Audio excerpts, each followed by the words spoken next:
Countdown's going to start. Here we go.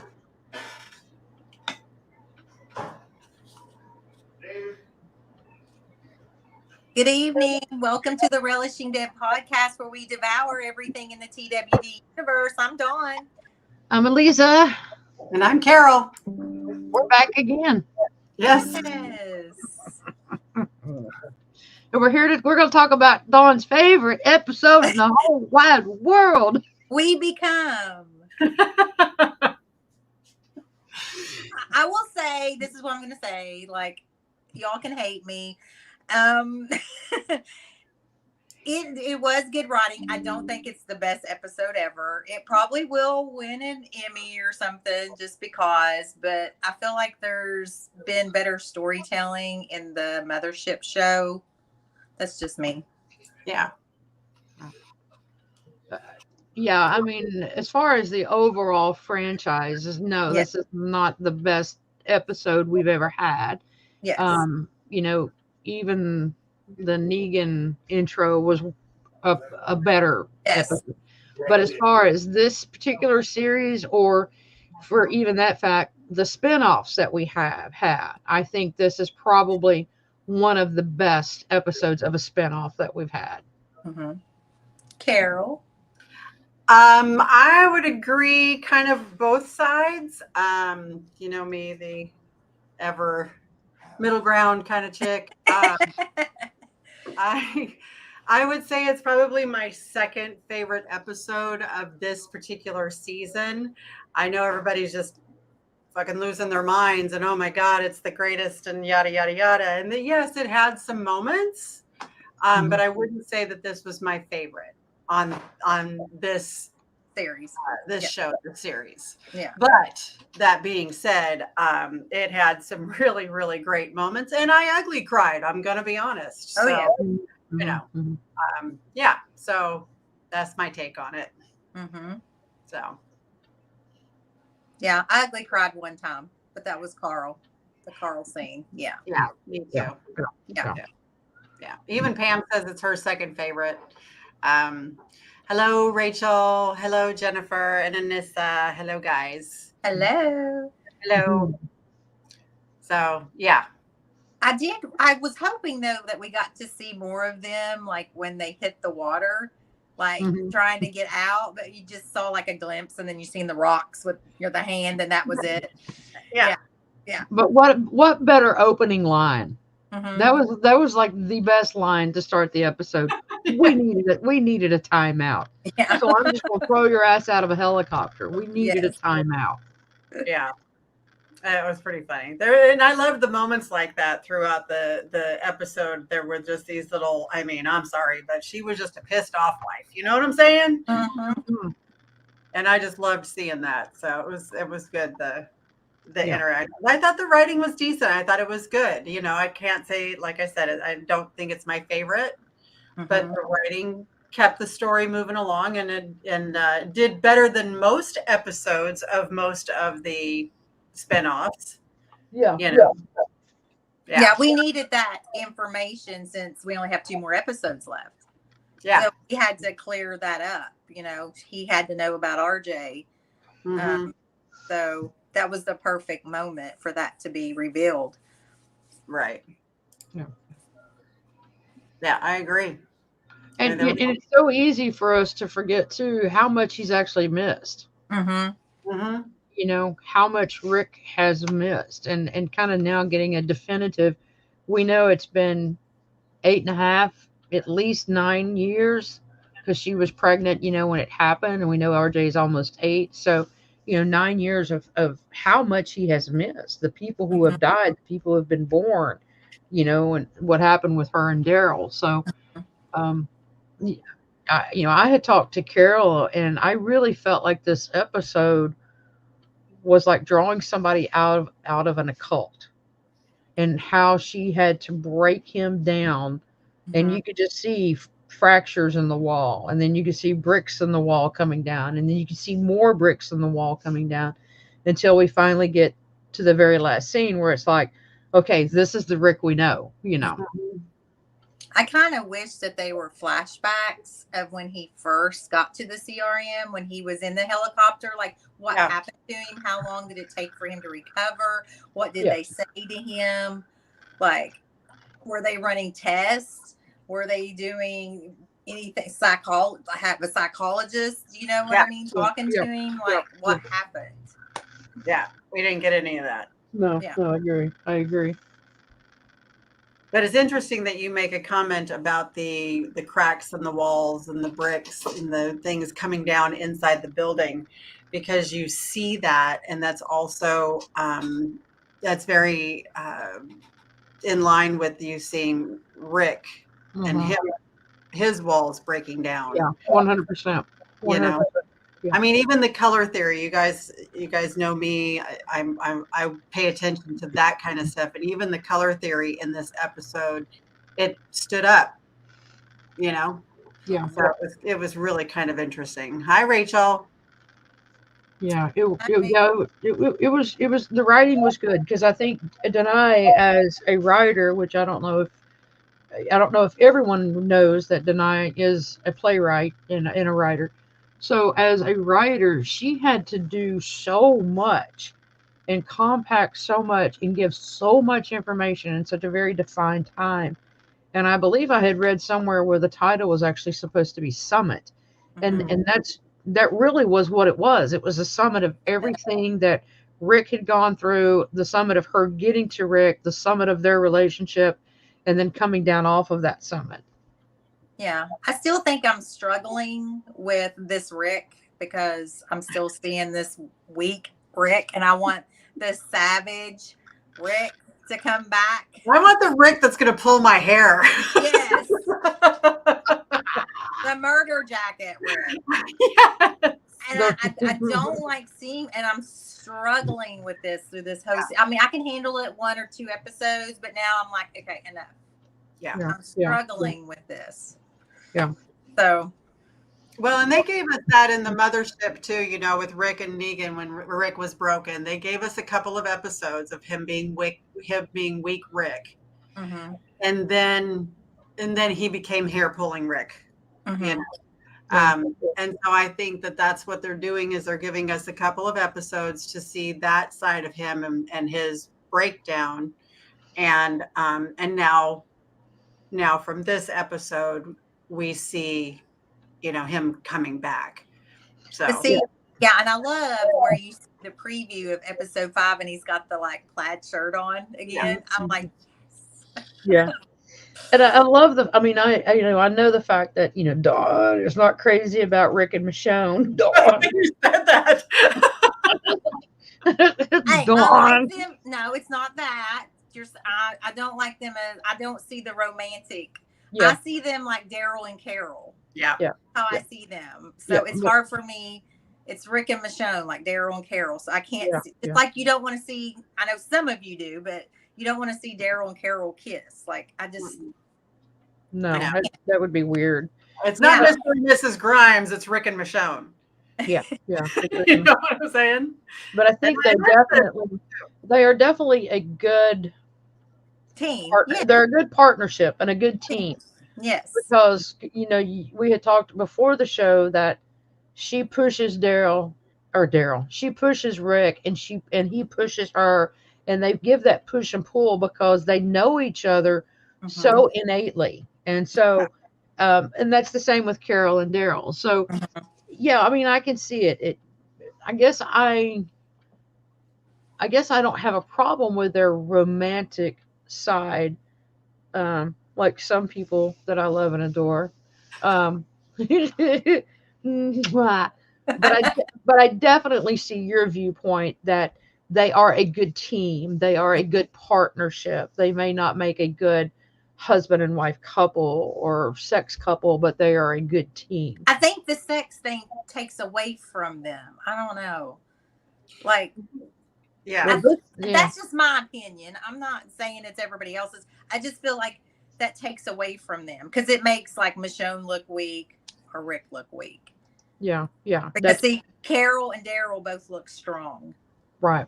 Because they're not weak with that. Yeah. Well, and Yeah. speaking of weak, that sex scene could have been so much better. I was waiting on some 9.5 weeks in the alley, up against the wall, knocking stuff off of tables. I wanted to see desk clearing. Yeah. Hair pulling. Hair pulling. Smacking. Yes. You know, there was that hashtag forever with Negan and Maggie, hate bang. And I think Sharon probably started. And boy, you could have had an angry sex. This was so intense. The angry sex could have been off the charts. Yes. But they couldn't do that because he was a broken Rick. Right. I know. But still, we had this, 16-year-old virgin sex. Right. Yes. That's why I can't see the romance. That's why. Okay, we've talked about the episode all in 10 minutes. What y'all think? And another thing that frustrated me, I don't know if it frustrated any of you all, is like she's begging him, you need to come home, you need to stop, you need to get to your family, you need to get back home. But he didn't even care until after, he got what he wanted. And then he was like, okay, let's go home. Well, she banged some sense into him. I was like, is that all it took? You should have done that to begin with. She banged some sense into him. He busted a nut and then decided to go. Bill says, hey, I'm still a kid. Let me cover my ears. Yeah. A nut. All right. So do we want to go through these slides? Yeah, let's talk about them. This topic will come back up, I promise you. Oh, yeah. Yeah. Rick is learning some things have happened while he's gone. Mm-hmm. He's learning about the scars. Yeah. Learning about his kids. Plural. And were you surprised he didn't go any more in depth, like asking about Daryl? That bothered me too. Yeah. He didn't ask about, anybody at home. Judith was the only one that he asked about. Yeah, because he didn't really even ask much about RJ until after the bada bing, bada boom. Yeah. Right. After he got some nook. Got some nookie. I did it for the nookie. That's why I think there's something wrong with his mind, because it's like you've been away from. I mean, I know if I hadn't seen you all in almost 9 years, I'd be like, oh my gosh, what's happened, Yeah. But we're not suffering from Stockholm syndrome either. I guess. I mean, he definitely had some brainwashing. Yeah. I think there was a lot done to him mentally that we have to infer, especially when we get into that scene in a little bit about, what he was dreaming. But I just think there was a lot that, he had to have endured some programming. And it really is like bringing somebody out of an occult. Yeah. They don't, when you talk to people coming out of cults, they don't ask about their friends or their family. Right. Well, but the first thing he said was Judith, though. Yeah. First thing he said is Judith alive. Is she okay? Yeah, it's Judith. He can't be all gone because he did ask about Judith. True. Yeah. That's true. So there is a little something still in there. And then, and I love this picture, this top right picture of Michonne, because she has this look quite often on her face. Like, are you fucking kidding me? Right. Yeah, exactly. You're lying to me. That's right.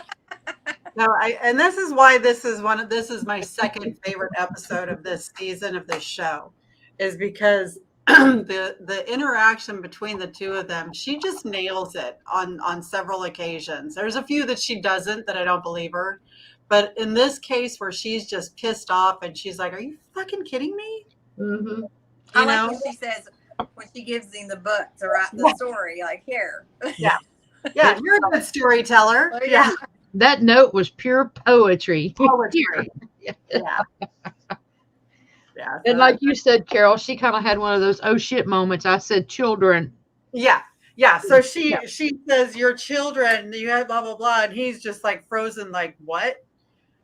Yeah. And children. He says children, and she goes, Like, she's trying to cover up her faux pas. Like, this is not the conversation we're having right now. She's like, I'm pissed at you, and I'm going to stay pissed at you, even though I wronged you by not telling about your son the first time I saw you.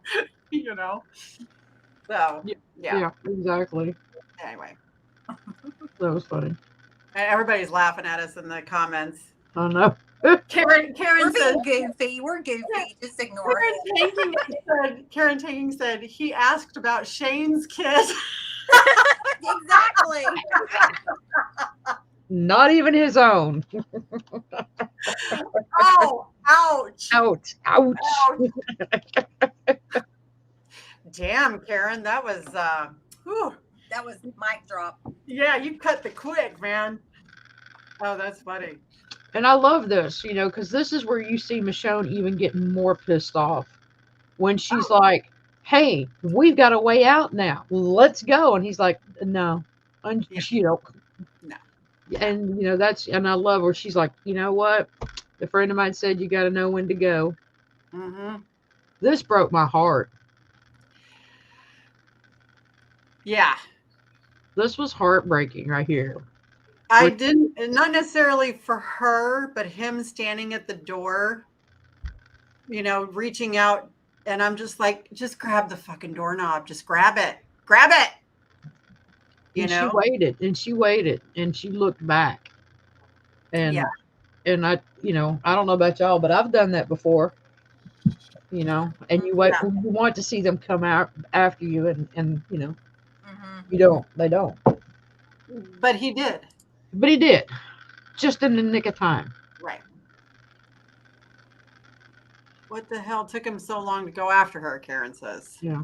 Dawn said she was yelling at the TV also. Thank you. I was like, just grab the knob and just pull.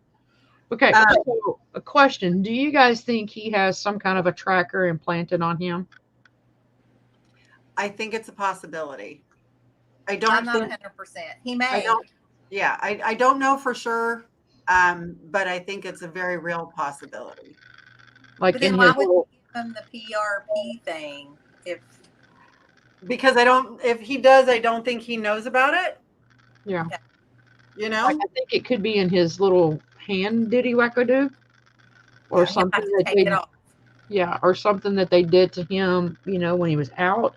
But I think it could be because, kind of jumping forward to episode 5, we see somebody follow them into the woods. It's like, how in the hell would they have known to go into the woods and do this particular cabin? I just have a feeling that maybe there's some kind of a tracking device on him that he doesn't know about. I just think Jadis knows how him and Michonne are, and she's not going to rest until she sees their bodies. Yeah. His arm nub. Rachel Ballou says, if so, I bet only Jadis has the feed for it. Now that I can 100% believe. Yeah. Yeah. She's still salty. I'm with you after. That's right. Yeah, we're getting Dawn a shirt. We're getting Dawn and Carol shirts to wear to Pollyanna's breakfast that says I laid with him first. Yeah, and I lay with him after. But aren't you guys surprised? Like, okay, Bill is supposed to be this villain, and I don't really see him like being the villain yet. No, I don't. We don't see him being the villain yet. But just like the governor was very charismatic, I think Bill is very charismatic, even more so. You think so? Yeah, because he's so soft-spoken. Exactly. That's why I think that we're being lulled into this false sense of security. Because Jadis is like the bitch, and he's just like, Yeah. Well, and if you remember the from World Beyond, was it Iris or no? It was Hope that said they were going to try to get to the CRP to let them know what the CRM was doing. Right. So I don't know if he's fully aware of what certain branches of his military are out completely doing. But I do hope that Walking Dead does not underutilize Terry O'Quinn. Yes, because that's what I'm saying. There's 2 episodes left, and I feel like we don't really know his character. Right. Yeah. Yeah. Yeah, I agree. So we see the the helicopter smashed into the building, and Rick leaves the room. Finally, he goes away and he goes after Michonne. Conveniently, just in time before the helicopter shows up and obviously looks in the windows, and he's not there. But the lights are on inside that condo. So whoever is in that helicopter, if they paid attention to what was going on inside that condo, they would have noticed the lights on. Yeah. Unless they were on a timer like everything else. Yeah. Yes, but they didn't come on until they walked into the condo. Right. So I have a feeling that that's going to come back in episode 5. And one of you gals said you thought that Jadis was the one piloting. It was you. Yeah, I think Jadis is piloting. Mm-hmm. Yeah. Oh, and speaking of that apartment, I loved how when they walk in, it says, your ideal temperature will happen in 10 minutes. And that was so relevant of the temperature between them. And then, of course, when we get to the next apartment, now your temperature is right between you two. Right. Yeah. So I think that the other thing, and Karen said, but the whole building had power and programming. It did. But I think that a lot of times with those sensors, when you walk into a condo, those sensors are geared towards like body heat or whatever. And they sense a person coming into that room. Those condo doors are shut. So the walkers aren't getting into those condos. So they're not setting off those systems. Mm-hmm. But somebody that goes in there would have triggered it. Systems off. Yeah. Yeah. Welcome back, Jason. No Cracker Barrel. Sorry, Sabrina. I don't think we know yet what caused the helicopter to crash. I don't know if it was shot down or. I think the pilot was surprised when they looked back and Rick and Michonne were gone. They probably crashed. They crashed into the bed like, what? Plus it was a really bad storm. Yes. So it could have been struck by lightning or anything. But yeah, it was a really bad storm. So yeah, anything may have happened. Right. But I like the theory of he looked back and went, oh shit, I'm going to have to kill myself because I just lost 2 people. I'm not answering for that one. I can't answer for that. I'm going to go into the building. Yeah. Well, lots of stuff and mayhem happens while they're running through the condo building, and they go to I love the red lighting behind them. Yeah, the color theory is absolutely off the charts in this episode for sure. Yeah. Ooh, I got some theories. Yeah. Dude just fried himself. Was that Dawn? Was that supposed to be the person who wrote that letter? Is that? That's what I took it as, but I'm not 100% sure.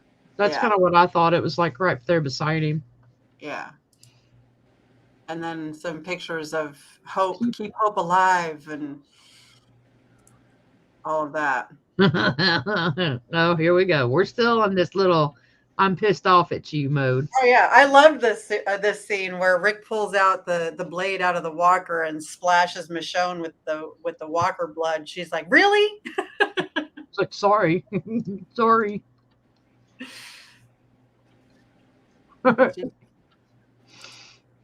Oh, here we go. Here we go. Brown chicken, brown, brown. Sorry, Dawn. I had to show it. I know. I had to show it. You didn't put the GIF up there, though, did you? No, I did not. But you know what I thought was really funny was poignant about this scene is in the top right-hand corner. You know, they go into the condo, and her shirt sleeve is down off of her shoulder, and he looks at it, and she's not even looking at him. And as she is walking by, she puts it back up, like, don't even think about it, asshole. You know. And you know what? You saying that, and this is totally off topic of The Walking Dead, but if you watch Clueless, I don't know if she always says, pull your clothes down. Yeah. That makes guys think about sex. Yeah. And she's like, nope. And, you know, and this was such a telling scene, and I don't know if you got a screen grab of it where she's sitting in his lap facing him. I did not. Because he's so afraid.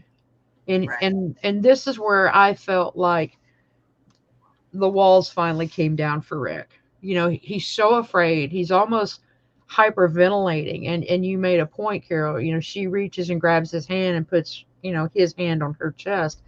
But you can really see that there's just this fear and almost innocence about him in that particular moment. And it's like just the walls of everything around him came down in that one soft, gentle moment. And what was it you were saying about that motion of putting his hand over on her? I think that up until this point, and even past this point, because I don't think his walls have come down completely after this, he still has a few that she has to break through, and that's why they stop afterwards. Yeah. And she refuses to leave. But the reason I think that she put his hand on her heart was so that he could feel the real heartbeat. Because I think up until this point, he still has doubt that she's even real. Yeah. And so I think that simple motion of him feeling her heart allows him to break through that particular wall and be intimate with her. But yeah, I mean, Dawn and I are on the same page where he's very vulnerable, and he's very, and yeah, we want to see hair pulling Rick. We want to see disc clearing Rick, and somebody said it in the comments that he needed tenderness, and I get that he needed tenderness. Yeah. It's not what we needed, but it's what he needed. Yeah. But I get why they did it. I completely understand every shot that is happening, and they start in the living room, and then they leave the condo, and then they go back to the bedroom, and all of that is very planned. There's a reason for the different locations and the different interactions between the two. Right. Yeah. So. And like you said, there's still walls to come down, because even though she's breaking through that unfeeling exterior that he's been showing, he's still lying to her, Right.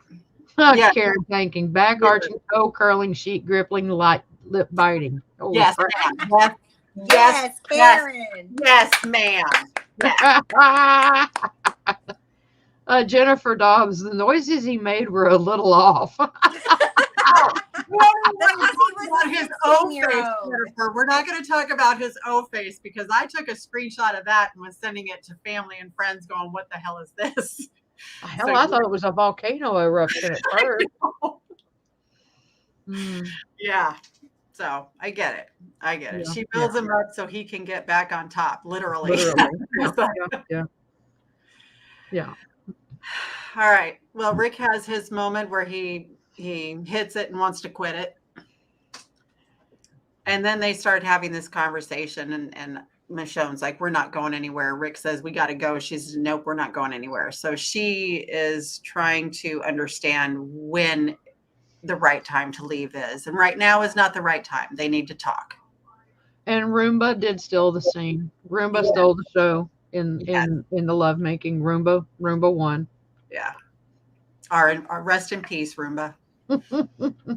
That sucker kept on trying, didn't it? Oh man, bless its little heart. Oh. Yeah, this was good. She still knows he's lying, and she would rather them die in a pile of rubble than to not go out with a plan. Right. So this next part, I have a feeling, is the part that Dawn cried at. Yeah. Now, what we were talking about earlier. The ugly cry on this one. Oh, you want everybody to hate me, don't you? Okay, guys, go ahead, hate me. But when I seen this and Rick broke with Carl, it took me back to the Mothership show, that we really only see Rick break down and cry really twice. And that's when Lori dies and when Carl dies.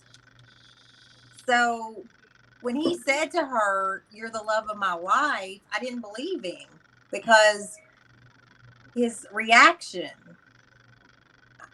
and like you said, it could be from the brainwashing beginning, but I feel like he had more emotion with Lori and Carl, and he showed it with Carl when she gave him that phone. Yeah. Well, but he was pretty emotional when he was like, I don't know if I could live. And he said, with losing you again, I don't know if I could learn. I don't know But, if I could learn to die again and still live. But he said that he was dreaming of Carl first, and they took Carl away from him, and then he started dreaming about Michonne. Yeah. Yeah. Yeah. And Rebecca said exactly what I said. Rebecca Crawford said Carl was the love of his life. Yes. That's what I said, was that Carl was the love of his life. Yes, exactly, Rebecca. Yeah. You get a gold star, Rebecca. Yeah, there you go, star her. Yeah, I ugly cried during this scene for sure. When he said that they took Carl away from him, I lost my shit. Yeah, and I don't like he lost him twice. He lost him over again. Mm-hmm. And I also cried when she gave him the phone to remind him of what Carl looked like, because he said that he can't remember what he looked like. And Judith said the same thing to Michonne about Carl. Yeah. Yeah. And Rick. Yeah. Mm-hmm. And I loved how they did that, because when she gave him the phone, he had the image come right back in his head. He saw them walking together. He saw him putting the hat on him. Yeah. Yeah, he did. And I loved that. And then once he talks about them taking Carl away, then he talks about them falling in love in his dreams in different ways. And then they took her away. Yeah. And then we have the phone. Mm-hmm. And then he's Carl. And yeah. The little baby hand. Yeah. So I just, yes. He's trying to old yeller her. There you go, Carol. Yeah, that's what I said last week, wasn't it? And he was old yellowing her. Yeah. And this moment right here is the moment that Rick comes back. This is the set right here where you see him. And Carol, to go back to what we're discussing, it had to be Carl. Absolutely. Bring him back. But the thing is, that's because we believe that emotion about him and Carl. I don't believe the emotion of him and Michonne. That's why I can't cry when he sees Michonne, or I can't get on into the Rick Michonne thing because of that right there. That's what I need to see. Right. And and let's be clear, and I've said this before, it's not that I don't believe that Rick and Michonne are a good couple. Right.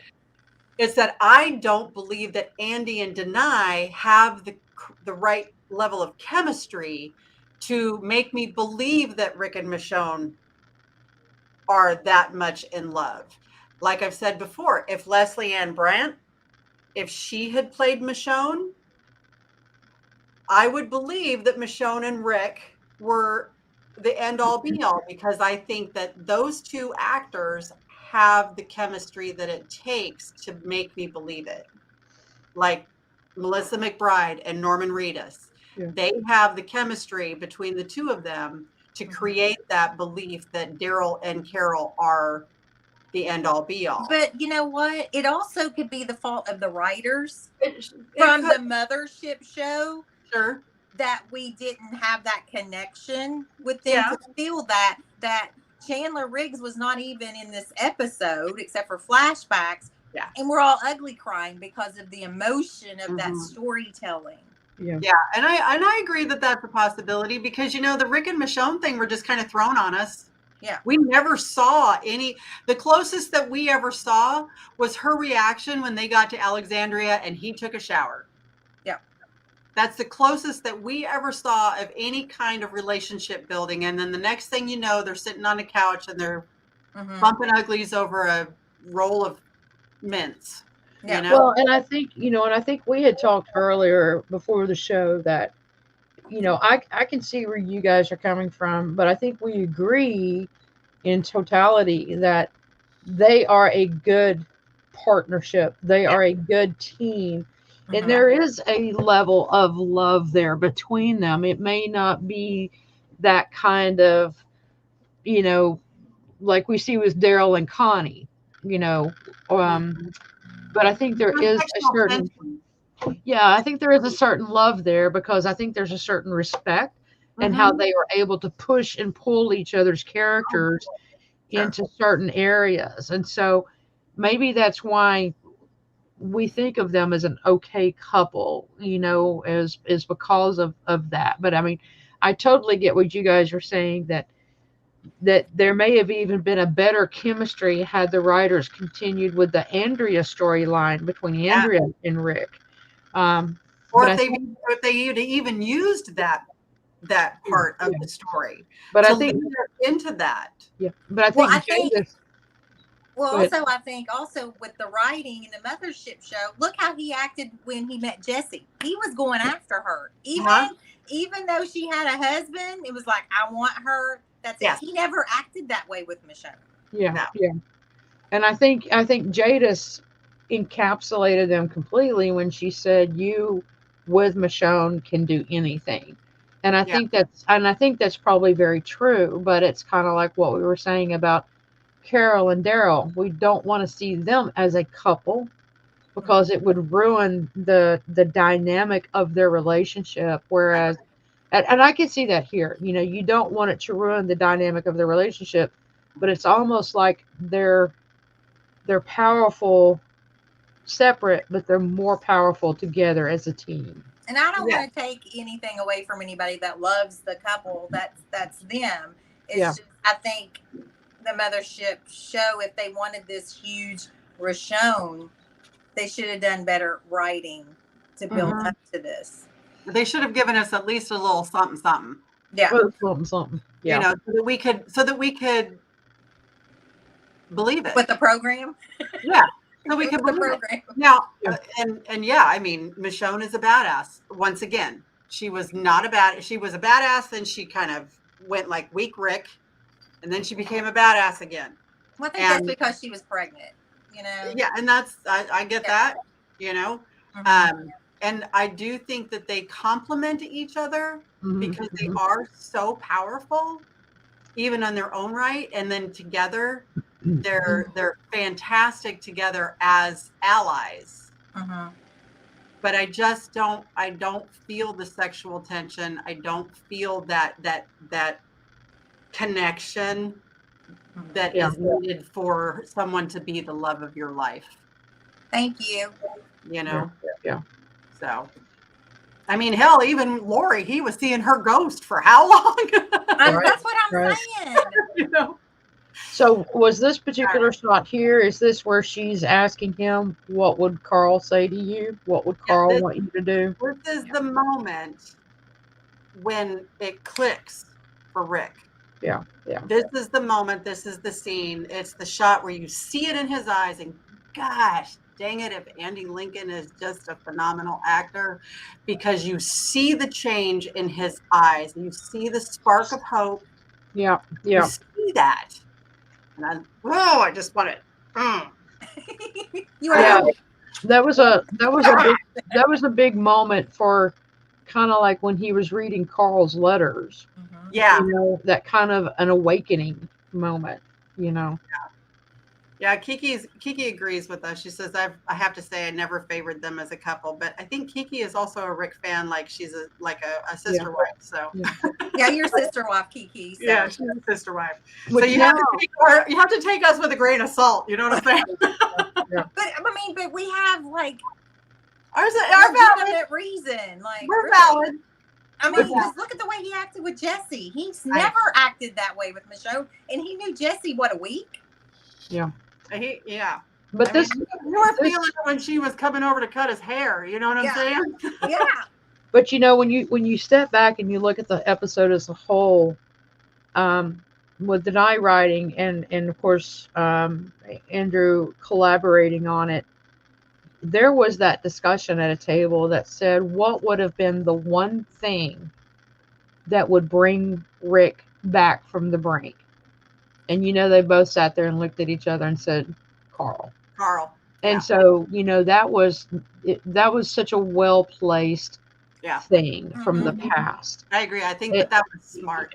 That was extremely smart on Denai and Andy to incorporate that Carl was always his due north. Yep. He was always his due north. He lost that when Carl died, you know, and kind of faltered around. But I think that was brilliant on their parts to say what is going to bring Rick back from this brink of self-destruction and hopelessness, and it was Carl.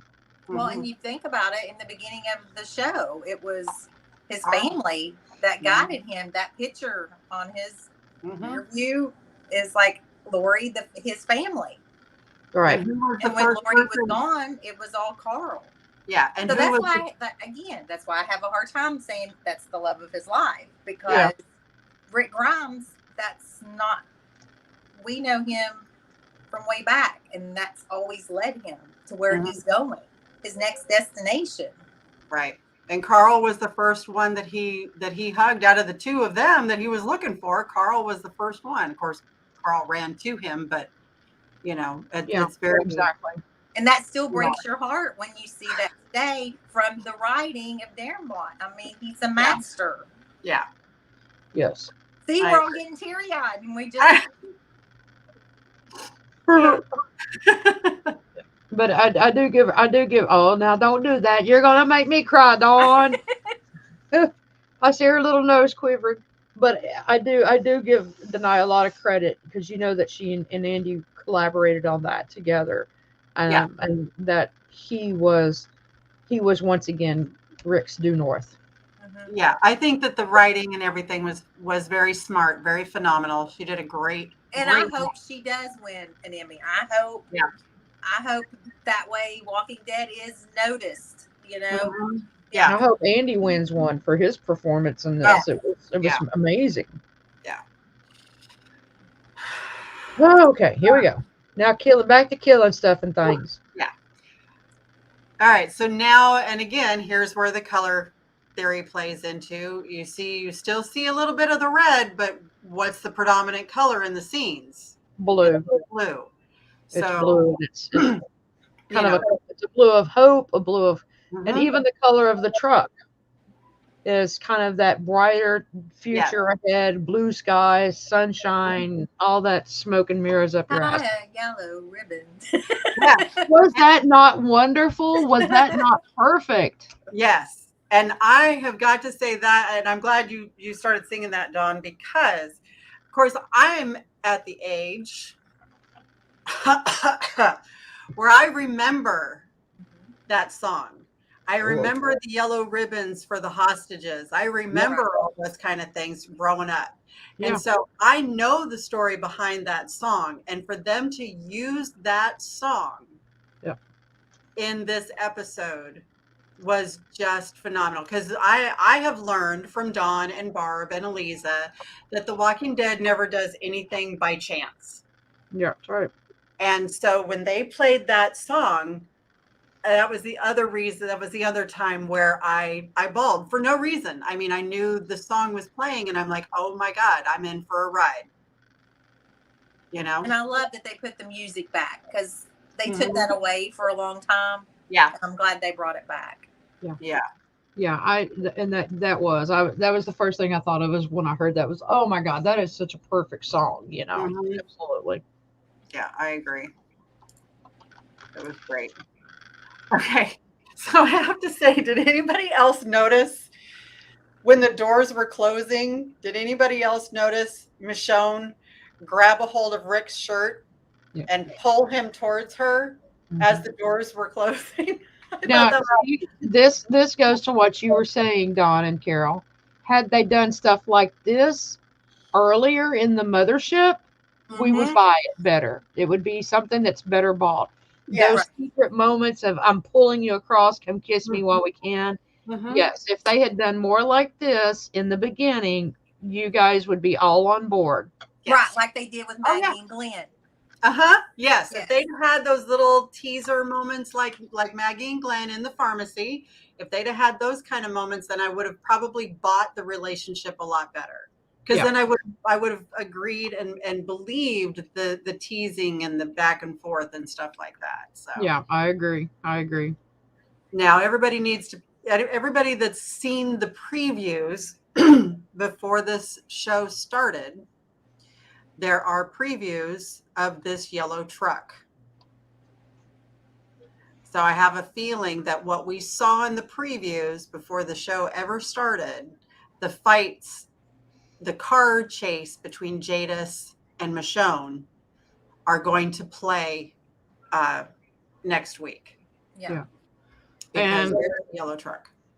And Dawn, you and I know this is the filming scene where little Angelina finally got to meet Andy and Denai. Yeah. When they were filming this scene. And I didn't realize that she also met Denai that day. It wasn't until later that they were able to actually show those photos. But and she met Denise. Yes, that's correct. You're right. Denise Huth, yeah. I don't know who the Grouch 74 is. Do you guys know who that is? Grouch 74? No, I'm still traumatized. But whoever that is, they said, I'm still traumatized with Rick's sex face. Yeah, I know. I'm yeah. Grouch 74, what is your name? Yes. You know what? I got to star that one. I just starred that one for sure. I'm right there with you. I thought it was absolutely hysterical. Come to find out that Rick Grimes cannot drive a stick. I know, that was pretty funny. That was hysterical. That look on her face, like, really? Yeah, I was surprised by that because didn't Rick talk about growing up on a farm? I guess he didn't. I guess he didn't drive much. He must not have had any type of farm equipment or anything that required driving. Yeah. Oh, well, that makes sense. Kiki just said, I think he just couldn't drive it because of his hand. Oh, well, there you go. Okay. Makes sense. Oh, Kiki, I feel so stupid. I didn't even think about it. Oh, yeah. No, that's good. I love it. Narc. Oh, wow, Kiki, thanks for shaming me. I appreciate that, ma'am. Kiki gets the gold star. Kiki gets the gold star. Yes, Kiki gets the gold star. We're giving out gold stars all night tonight. Make sure Karen gets one. Oh yeah. I gotta go back up and give Karen a couple too, for sure. On that toe curling. I'm like, Karen, how do you know all this? I bet, yeah. Yeah. Oh my gosh. And then there's Roomba. Rest in peace. Poor Roomba. He just kept spinning and spinning. And that was the scavenger hunt today. Was the Roomba? I know. I almost took a picture of Rick riding on the Roomba. Hey, my Roomba's name is Rick. It's Rick the Roomba. Okay, so Grouch 74. Dawn knows me from Discord. My name's Derek, but Grouchy is fine. Oh, hi, Derek. Grouchy 74 is really Derek. Okay, Derek, we're going to keep our eye on you, baby. Yes, Karen, you shamed me first. You are absolutely correct. You get a gold star for that. See, Vanessa, I didn't even think about it. Well, we're not used to it. We're not used to it yet. Yeah. Oh, and Karen responded. She says, "How does she know about back arching? She's been with my Tony." Oh, baby. Oh yeah. No, we all love Karen's Tony. He's the best. Mm-hmm. Oh yeah. Well, Tony's not going to live that one down in a couple of months. We're going to about that. We're going to remind Tony. Yeah. Hey, Tony, we know. Nice. That's funny. So again, this right here goes back to what we were talking about with Rick's walls coming down. When we see the progress of the episode, you see the cracks in the walls, you see the chandelier falling, you see the walls crumbling, all of that. And then he's finally broken free. Mm-hmm. The building is kind of symbolic of his imprisonment. And he's finally broken free, and Michonne looks in the rear view mirror, and now the building is collapsing. And it's symbolic of Rick being completely free and unbroken. See, that's deep right there. I know. And there he is. There's the man, and there's Michonne. But there's the man, the myth, and the legend there. He kind of looks like Negan just on that side view a little bit. Yeah. Kind of got that sparkle in his eye like Negan does, you know? Yeah. And I like how he pulled out the saying that she said to him that day when they were driving back home. Together we can do, we can take over the whole damn world, Yeah. Right. Right. And May asked us, what do we think of Denai's writing? We think the writing was excellent. Or at least I do. The writing was fantastic, and the callbacks and the references and the symbolism and the color theory and all of it. She did a great job. She really did. So I just, again, like I said, this is not my favorite episode. It's my second favorite episode of this series. Yeah. So. Yeah, Vanessa, he should drive with one leg and one hand. I do that all the time anyway. I still have both hands. So. That's right. That's right. Yeah, I think she did a great job with the writing. And she's a seasoned writer anyway, so I knew that she would do the show justice for sure. This is anything that we've said negative is not a reflection of Danai Gurira at all. At all. So. And there they are, happy, and they're on their way. Yeah. To where we don't know. Somebody had said something about but I don't know why they would wind up in Yellowstone, but I don't know why. I think they may have just, I don't know why, because the CRM is around Philadelphia, so. It might have been where the helicopter was taking them. True. But I thought it was a good episode. Yeah. So we're going to talk about theories? Yes. Yeah. What's Dawn's predictions? Yes. Well, it's not my prediction. I'm just I like to think about stuff. I know I might not be right, but it's just fun.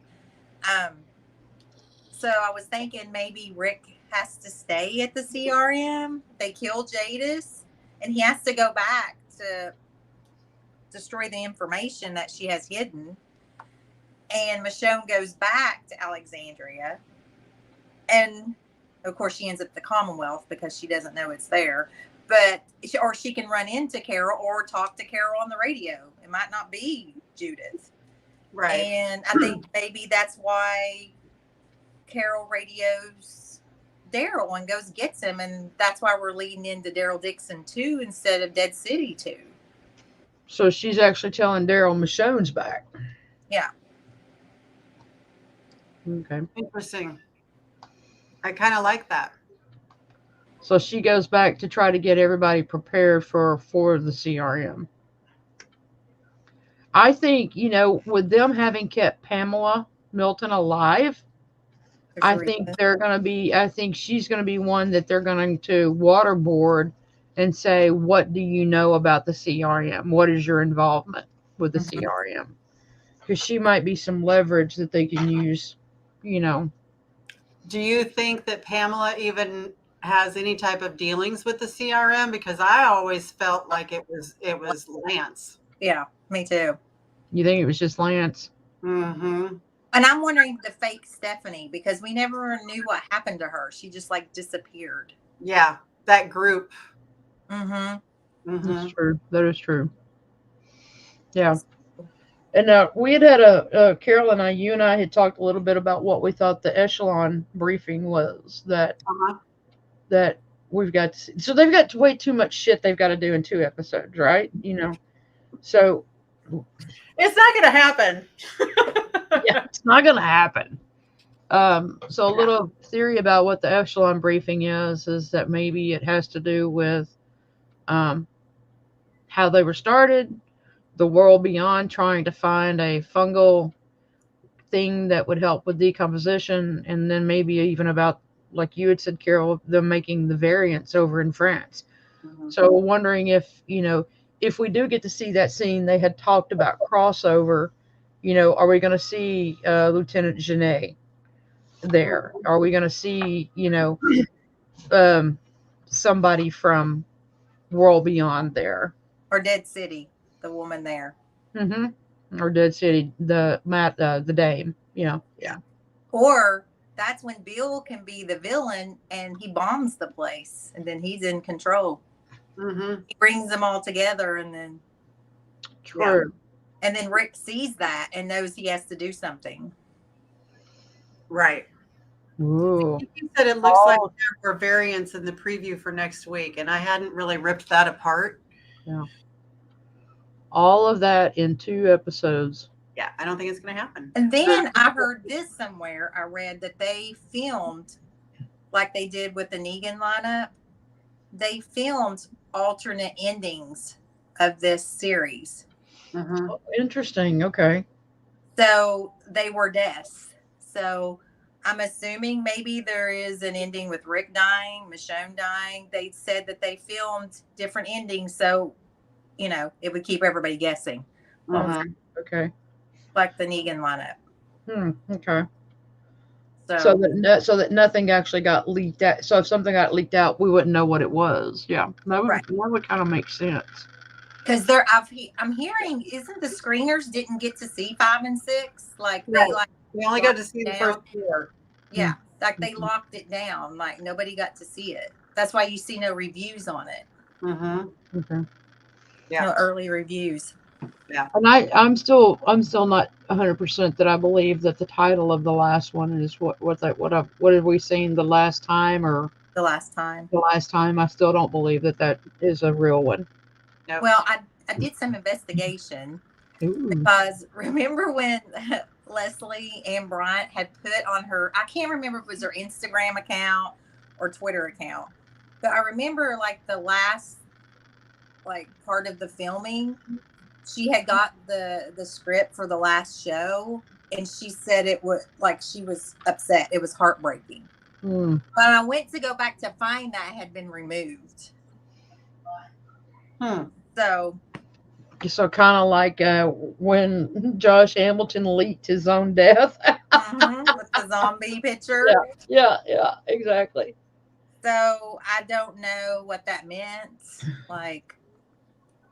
Something happened that was a big deal in the last episode. Good. Yeah. Good. Yeah, we want that. I want death and mayhem and destruction. You know that. Well, as long as it's not death and mayhem. But y'all don't want Rick to die? Well, no. Not him. Rick die after he gets to see Daryl. Yes. He has to see Daryl and Judith. Yes. After we want the reunion. After that, then Rick can die, and I'll be fine with that. I'll be heartbroken, but it'll be okay. But if you think about it, like I was telling Eliza, Kaylee Fleming and Andrew Lincoln has never been on screen together. Never. No. Think how amazing that would be. Yeah. Epic. Regina says, what about RJ? I don't care about RJ. Yeah. We care about Shane's kid. It's the writing we care about. Kid I care about. Shane's kid we care about. We have protected Judith since season 3. That's right. Yeah. We don't see a lot of RJ, so we don't even know if he's Rick's kid. So protect the baby. I know. Poor boy. Yeah. Yes, Pam. We think that Michonne, or at least I think that Michonne is going to be the big death. She may take Andrea's death. Yeah. And I would agree with that because I love it when the characters get their comic book deaths. I loved it when Glenn died. Loved it because Glenn was so iconic and Glenn was just a phenomenal character. And Steven Yeun embodied that character and he deserved the best, most iconic death possible. If his character was going to get killed off, he needed to have that badass death. And maybe that death, Michonne's death, is what makes Rick turn into the Savage Rick. Yes, maybe, Michonne will pass away and he'll come and pull our hair. You know what I'm saying? Yeah, that's what I'm talking about. Yes. Yeah. Yes. Because remember how he acted when Lori died? Took out the whole prison. Remember when Carl got shot? Took on Alexandria. Yeah. Yeah. He's going to take on the CRM. Right. And that's what it's going to take for him to be able to do it, is something so devastating like that. Yeah. for sure. And he's gonna go all Morgan on them and see all red. I just see red. Yeah. He's gonna be danger. Danger. Yes. Yeah, we miss Glenn too, May, but you know, I'm glad that he died the way he did. I think that Abraham was a punk kill, and it was a punk move on the studio's part, but I'm glad that Glenn got his death. So I saw an interview with Angela Kang, and she said that Glenn was the only death that bothered her. If she could bring a character back, it would be Glenn. Yeah. Yeah, and it will be heartbreaking no matter who dies in the show. I just hope that it's not another character that they're introducing us to just to kill them off. Yeah. You know, because that's overplayed. And I mean, even though Jadis is somebody that we like to not like, she's been a major player in in the Mothership and in the World Beyond, and so she'll be a tough death too. Yeah, even her death will be a pretty major death. Yes, I would agree with that. And I hope it's a good death. I hope any of our major actors that die get a good death. Yeah. Yeah, Pam, I was kind of the same way, which Pam said she knew that Abe, when he didn't get the arrow through the eye, he would get Lucille. And I knew that when he didn't get the arrow and Denise did, I knew that his death was coming, but in a much different way. Yeah. Yeah. So somebody's is coming. Yes.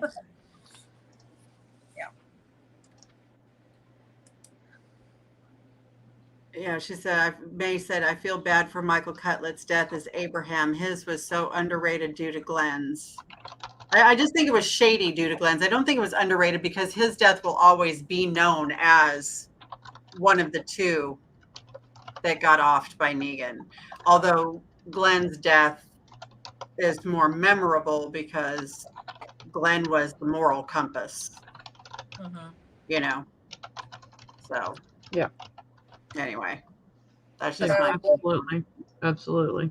Since we don't have Barb tonight with our trivia, did you want to do the number?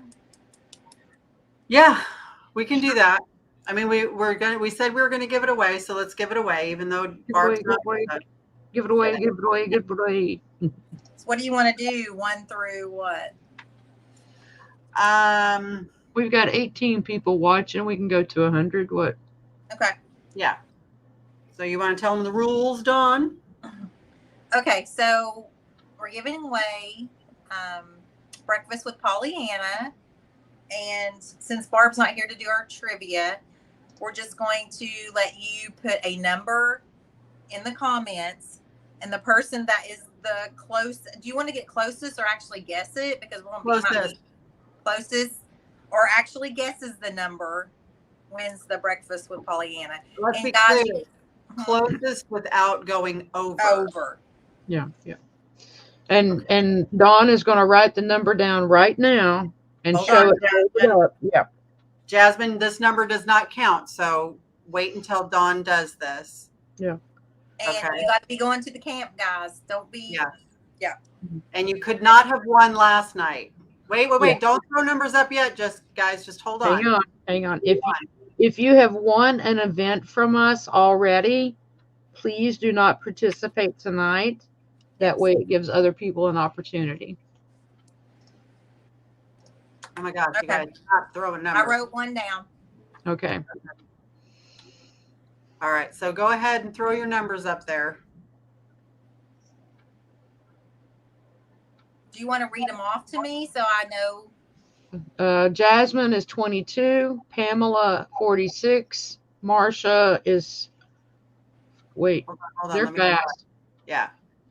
Marsha is 46, Faith Card is 13, Jason is 16, Regina is 54, Rachel Ballou 67, Pamela Blythe, we've already had a 46, you got to guess again.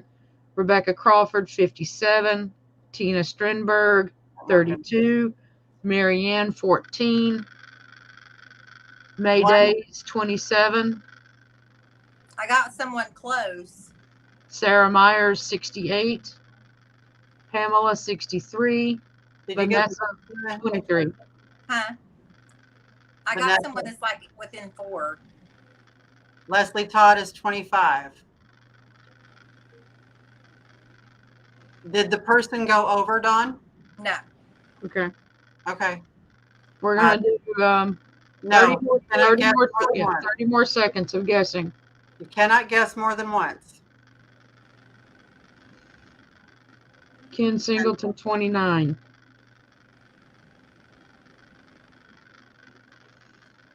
Rebecca Crawford, 24. But Rebecca already said 57. That's right. Rebecca already said 57.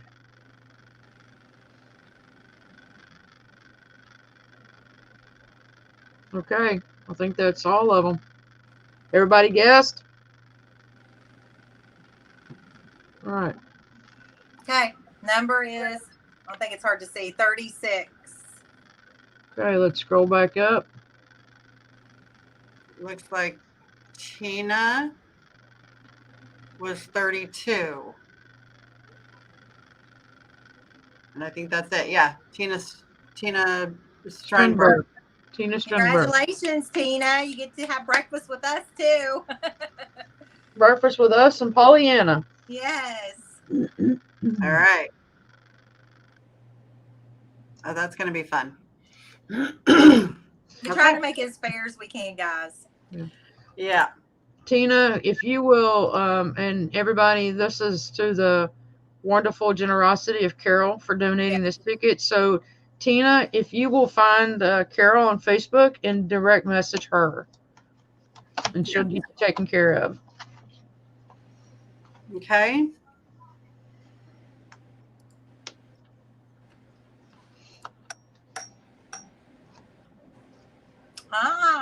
It's that time. Yes. We like to thank our Patreons and financial supporters of our show.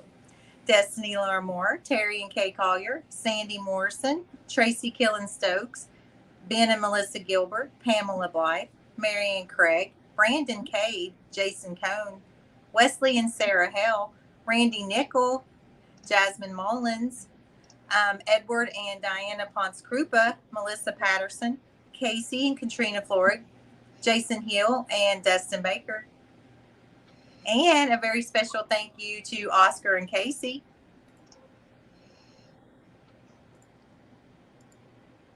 All right. And guys, if you want to check us out, we are on YouTube and Spotify. We do have an Instagram account too. We have our podcast page and our group page. Group page is where we play our games and give away monthly prizes. Eliza went and changed the name of the podcast page, which makes it so much more simpler to find. So thank you, Eliza. And I will now on and as of yesterday evening, we are on Twitter, and I'll send you. I forgot about Twitter. Yeah, I'll send you that link, Carol, so you can. Okay. I'll change that slide to reflect the proper name. Yeah. And why do people want to become a Patreon, Dawn? Guys, we get this cool shirt that Marianne Craig made, and it has the Patreon on the back. And plus, we always give back to you guys because we love you and we are so grateful for your support. Yeah. Should we tell them who we have coming in April or wait? Sure. Go ahead, Lisa. We have my dear and good friend Matt, better known as Steve Coulter, also known as Reginald Monroe of The Walking Dead. Who's the Monroes? Who's the Monroes? Who's Deanna? Do you even watch Walking Dead, Alicia? Right. And then I called him Matt. And you know, Steve's been in everything. And most recently he was in Oppenheimer. Yeah. And then we also have the wonderful, funny Lou Temple is going to be joining us. I love Lou. We have Lance coming up too. Yes, Lance Arota. He plays Wilson. I keep calling him Wilson. It's Winslow 2.0. We're not stranded on. It's Winslow Monroe. Y'all are going to get me a shirt that says that, aren't you? Who's Deanna? We're not a castaway. Yeah, we're getting him confirmed on some dates for him. So you never know. We might have some more from guests. You never know. We might. And I just want to say I was reading the comments after one, And I got to say, you guys, this is the whole reason that we are a fucking family, because every single person in the comments, when Tina won this ticket, everybody was saying, congratulations, woohoo, breakfast, all of that kind of stuff. And I love you guys so much for your support. And the way that you guys respond to each other is just phenomenal. And you guys have such the best hearts. And so I know that the girls and we are so grateful that you guys are the ones that are watching us, and you guys are family. So thank you guys for being so supportive of us, and thank you for being supportive of each other, because it shows. Yes. So, yes. And you want to talk about our event, Aliza? Yeah. Oh, yeah, we're doing Dead Ducks at the camp at Friday night at the Caribbean Pool Party. We're going to have 100 ducks in the swimming pool, not live ducks or real dead ducks. Not live ducks. And every duck will have a special number on it, and we're going to be giving away either 4 or 5 photo ops, but we're also going to have a grand prize of Sunday night charades with Josh McDermott. So you want to make sure that you're at the Caribbean Pool Party Friday night and get you a duck from the pool. We do realize that there's a couple of events that are kind of running into the pool party, so we will be doing the dead ducks at the beginning of the Caribbean Pool Party, so it doesn't do any of that. No, Casey, we cannot start over. Okay, I just got on. Yeah. Just go back and rewatch it. Yeah. Regina says, are y'all planning on a long show with Lou? We were up until 3 a.m. Yes, Regina, we've already talked about how much interaction that we will have. It's going to be awesome. Yeah.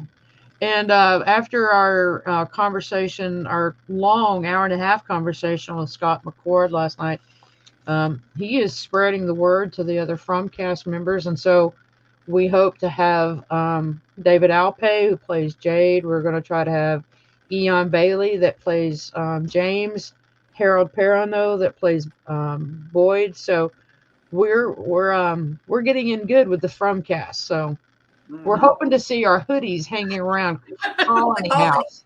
You know, we told them just let it hang up on a hook somewhere in the Relishing the Dead hoodie. You know. Yeah. And guys, if you could go like our podcast page, we'd really appreciate it also. And turn on your notifications, because sometimes we just pop on and you never know what we have up our sleeve. That's right. You never know what's going to happen. Yeah. And somebody had asked me today if we were going to do a podcast from the camp. And I said, I don't think we're going to do a podcast, but I can probably guarantee you we will go live a few times. Yeah. Yes. And it might be 3 a.m. and we might all be drunk, but you know. We will still be live. We'll still be live. Or we will we will be the Walking Dead. That's for sure. Yeah, for sure. Yeah. Tickets for IVIP and VIP are sold out. They probably still have a handful of general admission. There are still some special event tickets available. So, you know, if you haven't gotten anything, there's still some coffee with Danae Garcia. There's still mask making with OK. There's still mermaid painting with Lori Holden. I think there's still a couple of fireside chats or viewing with the Reapers. So there's still a few special event tickets. And knowing how Casey and Oscar and Jake are, I'm sure they're going to pull some more special events out of their hind end before May gets here. So yeah, get on in there. It's going to be a blast. Pamela wants to remind us to stock up on the swap items. If you've signed up for the Survivor swap, that's going to be a total blast. And us girls will have some stuff that'll be going into those as well. So, and, if you guys are not doing anything on a Thursday night, go over and check out Beauty and the Beats. That's our friend and our family, Renee Hansen, Ryan, and Sean. So go over and check out Beauty and the Beats on Thursday night. They do great stuff as well. Yeah. Renee does great articles too. Yes. Renee writes. The Undead Walking. Yeah. Mm-hmm. And then the other podcast that we have is what? Squawking? Yeah. Squawking Dead. Part of the family. Mm-hmm. Mm-hmm. So yeah, so spread the love, spread the joy. And the new one, the ones who live, the girls on Spotify. You got to listen to them too. I listen to their podcast on Spotify, and they are fantastic. Yeah. So I guess that's it. Yep. Yeah. Thank you guys.